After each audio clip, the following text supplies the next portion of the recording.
The first sound wasn't the click of the lock, but the low, dismissive sigh Mother gave to Father. "We have to be faster, Arthur.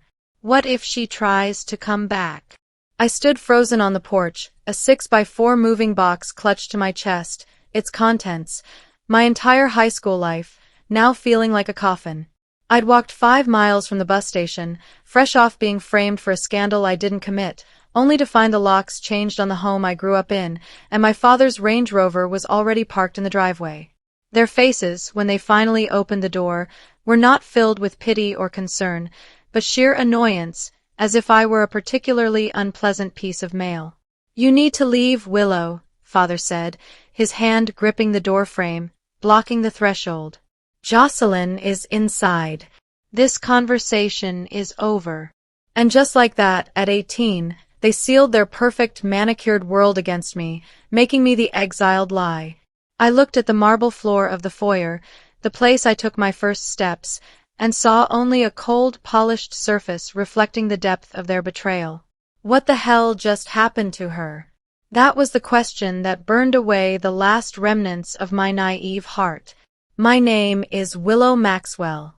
I am the ghost of the Maxwell family, and for 5 years, they succeeded in making me believe I was a burden, a mistake, and the reason for their public humiliation. But the irony? They were about to learn that forgetting me was the most expensive mistake they ever made. I didn't cry on the curb. The injustice was too monumental, too pure, for tears.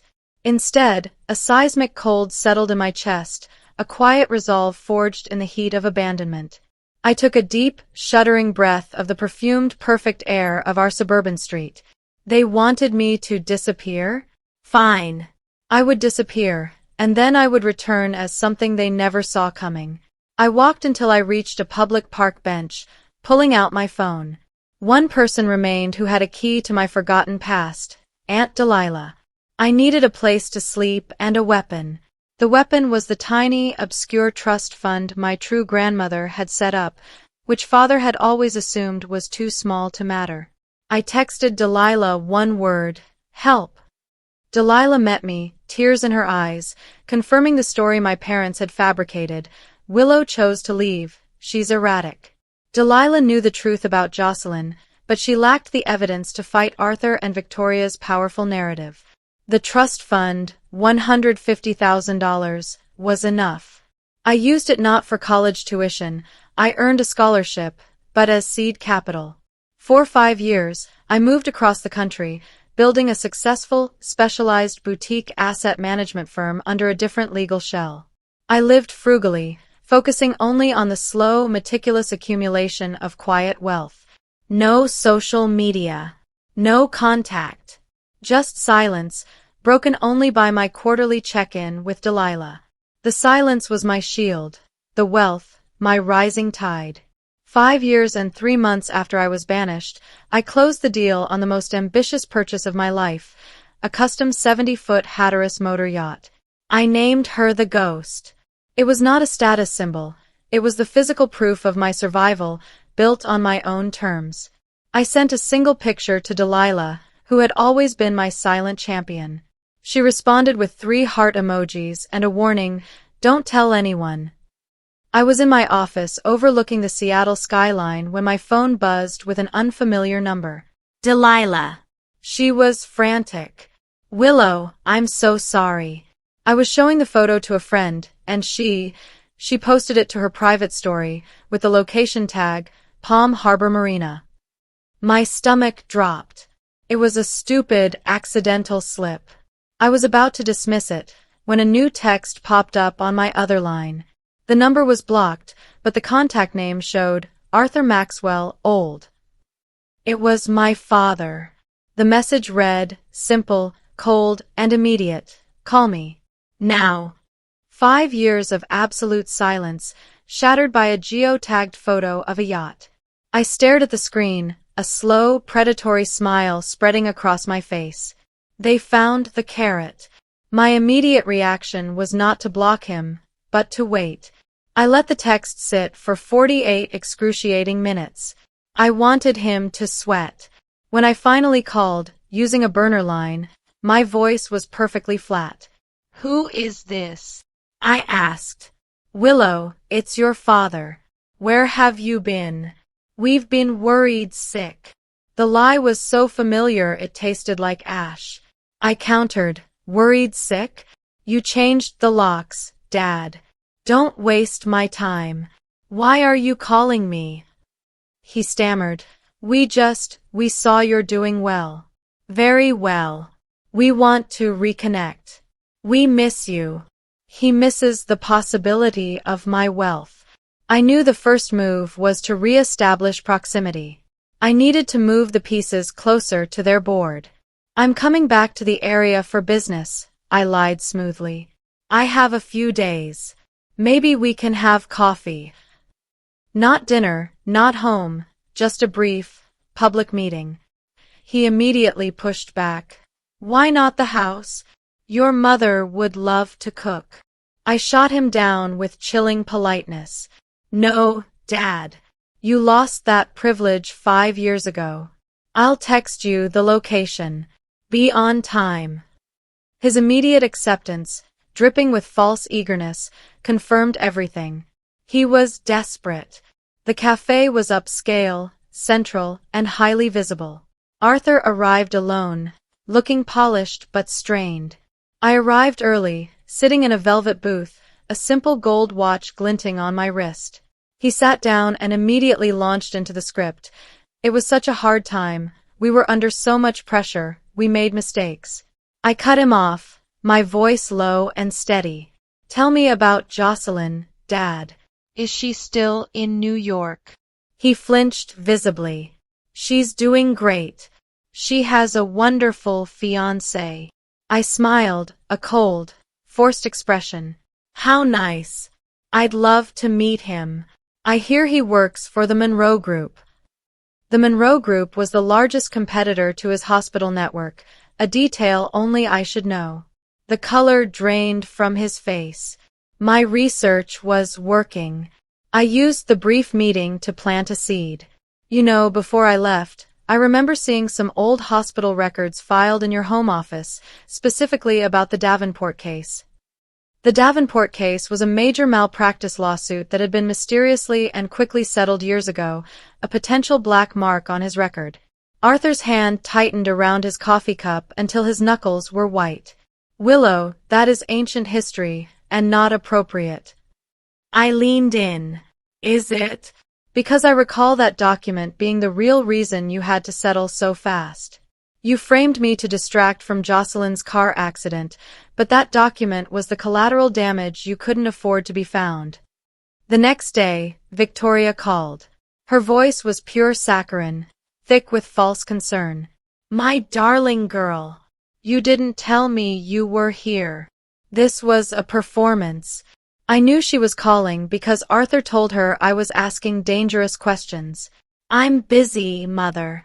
I'm meeting with the board of Lighthouse Charities. That charity was the pinnacle of her social standing. I was lying.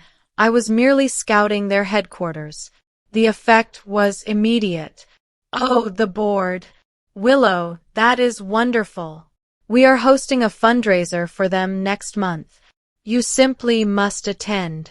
The invitation wasn't for me. It was for the person who could speak to the board of Lighthouse Charities. They need me now. I met Delilah for a private dinner. I needed the final piece of the original betrayal. Delilah, tell me everything you know about what happened the night I was framed. Not the car accident. The cover-up. Delilah confessed that Jocelyn, in a panic after a drunk driving accident, had involved Arthur. To hide the evidence, and the fact that the victim was a prominent hospital donor's relative, Arthur had fabricated a story about my erratic behavior and sudden flight, claiming I had actually been driving but fled the scene. Delilah pulled out an old photo album, slipping a single laminated card from the back sleeve. This is Jocelyn's old gym membership card. Look at the date stamp on the security chip scan. She was at the gym 30 minutes after the accident was reported, trying to establish an alibi. Arthur coached her. I sent a short, formal email to Victoria. Subject: Lighthouse Charities fundraiser attendance. Body: I would be delighted to attend. Please list my name and my firm, Aegis Asset Management, on the donor recognition wall. I will ensure a significant contribution. This was the bait. I needed to be inside their world, publicly validated. Victoria's reply was immediate and ecstatic. Oh, darling. Yes, of course. We are so proud of you.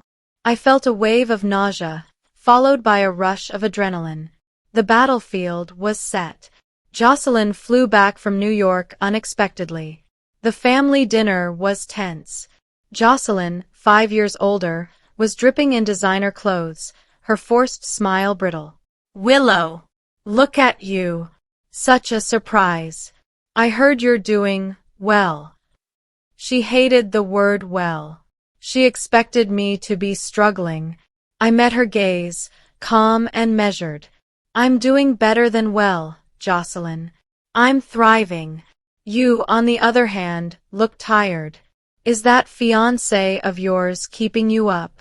I noticed her eyes flick nervously toward father. She knows I know something about her fiancé and the Monroe Group. At the dinner table, father raised a glass of expensive wine. To Willow, who has, against the odds, found her footing. We always knew she'd do well, despite the rocky start. The implication was clear. We tolerated your drama, and now we will take credit for your success. I held my glass and smiled brightly.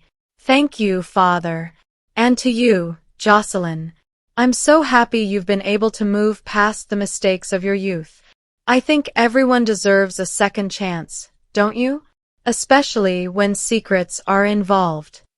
The glass clinking felt like a muted bell tolling. I made my contribution to the Lighthouse Charities fundraiser. It wasn't a large number, it was a specific number, $50,000. It was enough to be noticed, but strategically positioned to be just under the amount father was expected to donate annually. I wanted the pressure on him. Victoria texted immediately, asking me to increase it. I replied, I can't, mother. The rest is earmarked for a new investment opportunity that could seriously benefit your social standing. I was dangling the future access to my network. Jocelyn's fiancé, Calvin, called me directly, using a private number. He was curt. Jocelyn says you know I work for the Monroe Group. Is that a problem? He was testing the waters. I played dumb. A problem? Not at all. I actually have a small connection in their R&D division. You might want to be careful, though. I hear they're doing a major internal audit on all personnel with complex family ties. I didn't say a word about Jocelyn's past, but I had made Calvin paranoid that my family was a liability to his lucrative job. Father, eager to impress me and hopefully gain access to my investment opportunities, invited me for a private tour of his hospital wing. It was sterile, quiet, and felt like his kingdom. As we walked, he casually mentioned the Davenport case, trying to downplay it. The records were accidentally destroyed in a flood years ago, Willow. Just a maintenance issue. I paused by the records room. A flood? That's unfortunate. Because a friend who does document restoration mentioned that certain papers, particularly those printed on older hospital letterhead, are surprisingly resilient. His jaw ticked. He was panicking that I had hired an investigator. The tour led us past Father's private, seldom used office. He fumbled with the key. Don't mind this. It's just storage. I noticed a new, high-tech security pad on the door. It wasn't there 5 years ago. Why the new lock, Dad? I asked, my heart pounding. He laughed too loud. Security, Willow. Hospital regulations. I knew instantly what was inside, the Davenport case file. It wasn't destroyed, it was protected. The true target of my revenge, the proof of his professional malfeasance, was behind that door. The revenge just became real. I called Delilah. I needed a way into that office. Delilah admitted she had a strained friendship with the hospital's longtime head of maintenance, Silas. Silas was retiring soon, bitter about Arthur's cost-cutting measures that were affecting patient safety. Silas had access codes, resentment, and a moral compass Arthur had forgotten he possessed. Delilah set up the meeting. I met Silas in a quiet pub. I didn't threaten him. I appealed to his ethics. I showed him a digitized copy of Jocelyn's time-stamped alibi card and explained the deep injustice. Then, I showed him a detailed, anonymously sourced audit report revealing Arthur's recent budget cuts that led to the death of a low-income patient. I'm not asking you to commit a crime, Silas. I'm asking you to expose a threat to the patients you care about. That locked room has the proof of his negligence, disguised as the Davenport settlement. Silas, fueled by years of silent anger, gave me the key code. For the patients, Willow. The scene was pure thriller. I walked into the hospital at 2 a.m., dressed in a borrowed scrubs set, looking perfectly invisible. I used Silas's code. The lock clicked. The room was not storage. It was a file vault. On the top shelf, labeled Archived Settlements, was the brittle, yellowed file for Davenport. Inside, the document I needed, Arthur's signed, confidential admission of gross oversight that he paid millions to suppress. I photographed every page. Justice felt heavy and real in my hand. The Lighthouse Gala was the stage. I arrived alone, wearing a deceptively simple black dress. Victoria and Arthur immediately swarmed me, introducing me as their highly successful, returned daughter. I smiled, accepting the accolades, but noticed Jocelyn and Calvin were already arguing in the corner. Calvin was stressed. My audit hint had clearly hit home. I caught Victoria looking at me with a calculating gleam. She was still trying to figure out how to leverage my wealth. I was a chess piece in their eyes, and it was time for the final move. I left the gala early, retreating to my hotel room. This was the moment of quiet, absolute destruction. I prepared 2 emails. Email 1, sent to Calvin's boss at Monroe Group, a short, anonymous tip containing the time-stamped gym card, a brief summary of Jocelyn's original offense, drunk driving, fleeing the scene, and the observation that his fiancée's family, the Maxwells, were a high-risk reputation management liability. Poetic justice for Jocelyn. Her own cowardice ruins her future. Email 2, sent to the State Medical Board's Ethics Committee, an anonymous report detailing Arthur's years of cover-ups, including the budget cut death and the suppression of the Davenport case, attaching the photographs of his signed admission and the location of the physical file in his private hospital office. Poetic justice for Arthur. The professional kingdom he protected with lies is dismantled by the truth.